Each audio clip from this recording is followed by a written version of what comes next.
The desert of Red Mesa stretched wide and silent under two golden suns. Hot wind moved over the red sand like invisible waves whispering to the canyons. In that silent world lay a woman, still, breathing but broken. Her name was Naya.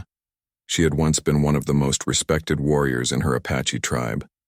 She could ride faster than the wind, aim her rifle with perfect balance, and track enemies through miles of sand and dust. Her people called her the Desert Hawk, but now her legs were gone. The memory of the battle still burned bright in her mind.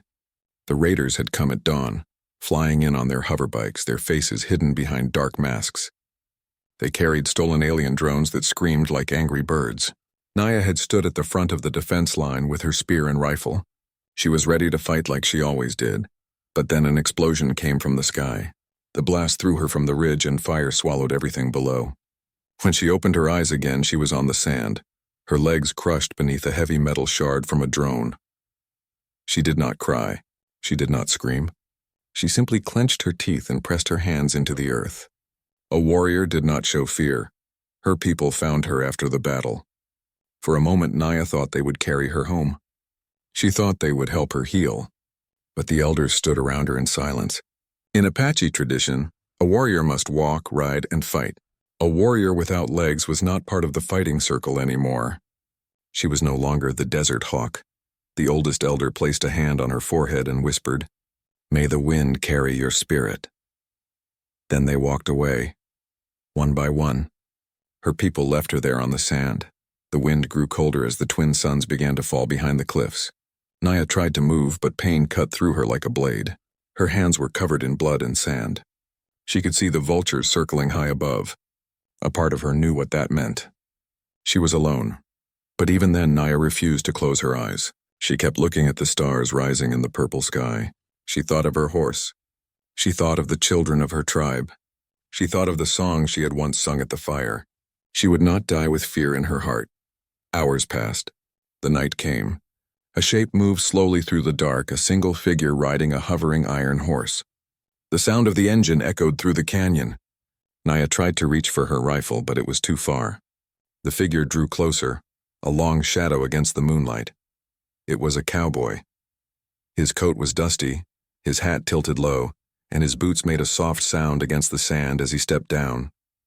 A small lamp on the front of his bike cast a warm glow around them. He stopped when he saw her lying there, but he did not look away. He didn't act afraid. He didn't act like she was nothing. "You're still breathing," he said in a calm, steady voice.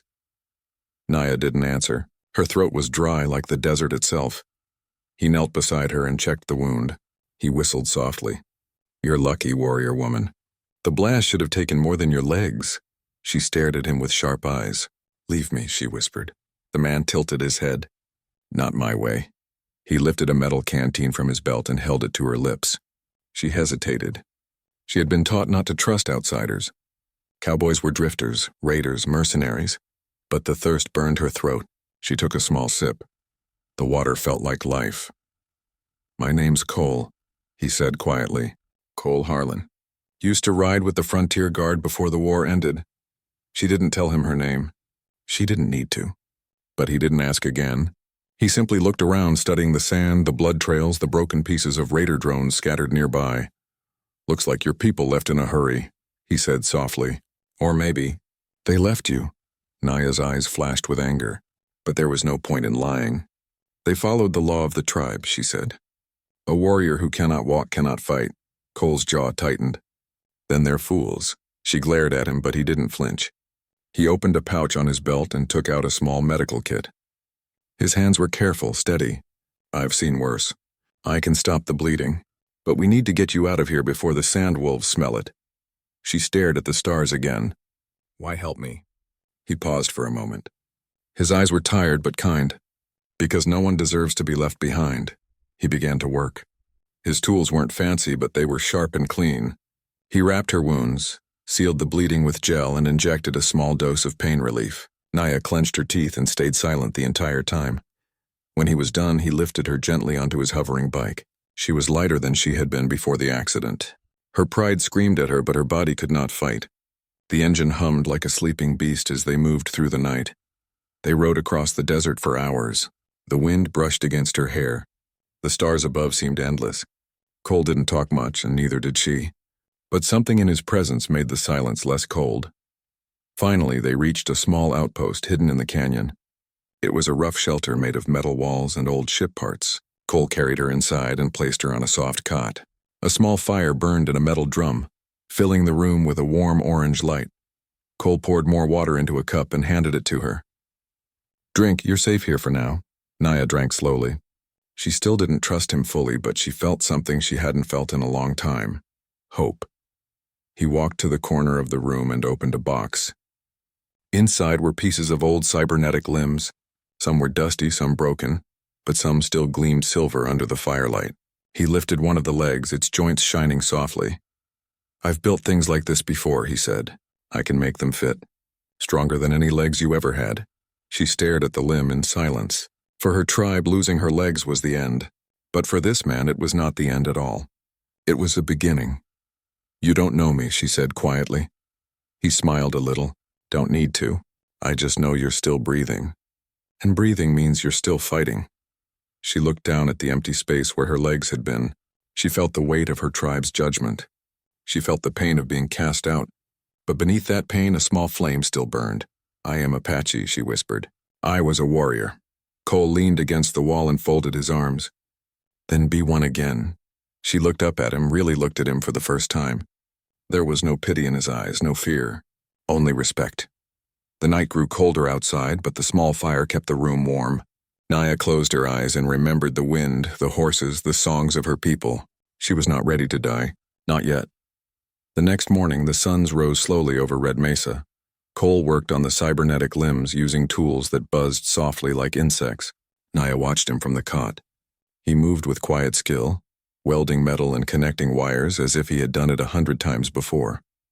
At one point, he looked at her and said, "These will make you fast. Faster than any raider bike, stronger than their drones." She didn't answer, but her heart beat faster. Cole paused and set the limb aside. "But I won't do it unless you want it. This isn't about me saving you. It's about you deciding to fight." Naya stared at the sunbeam crawling across the floor. She remembered the moment her tribe turned their backs on her. She remembered the feeling of being left behind. But she also remembered the way the wind had whispered through the night, telling her she was still alive. "I want to fight," she said finally. Cole nodded once, as if he had known all along.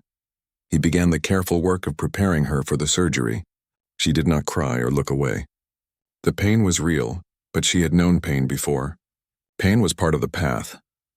As the sun climbed higher, the first new limb clicked into place. Metal met flesh with a clean, strong sound. Naya clenched her fists, her heart pounding like a drum. She was not the same woman she had been yesterday. She was something new. That night, Cole sat by the fire, cleaning his tools.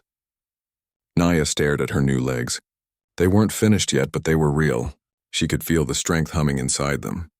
The stars outside seemed brighter than before. She whispered to herself, "I am still the desert hawk." Cole looked up at her and gave a small, quiet smile. He didn't say anything. He didn't have to. Far away, beyond the cliffs, a group of raiders watched the smoke rising from Cole's outpost. They laughed quietly among themselves. They did not know that the woman they had almost destroyed was still alive. They did not know that she was coming back. The sun rose over Red Mesa like fire spilling across the sky. The canyons glowed gold and red as the wind carried the sound of the desert. Inside the outpost, Naya stood for the first time on her new legs. The cybernetic limbs hummed softly with each small movement. They felt strange, metal instead of flesh, smooth instead of warm. But they were strong. When she shifted her weight forward, the ground answered. She did not fall. Cole watched her carefully from the workbench. His tools were still scattered around him. He looked tired, but there was pride in his eyes. "You're standing faster than I expected," he said. Naya took a slow step, then another. She wobbled at first, like a child learning to walk, but her warrior's balance returned quickly. Each step echoed in the quiet room like a drumbeat. A small smile, faint but real, touched her lips. Cole tossed her a wooden staff.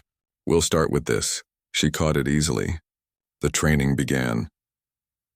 For many days, Cole trained Naya at sunrise. They practiced on the flat ground first. She learned how to walk, run, and jump with her new legs. At first, every movement felt heavy. But soon she moved faster.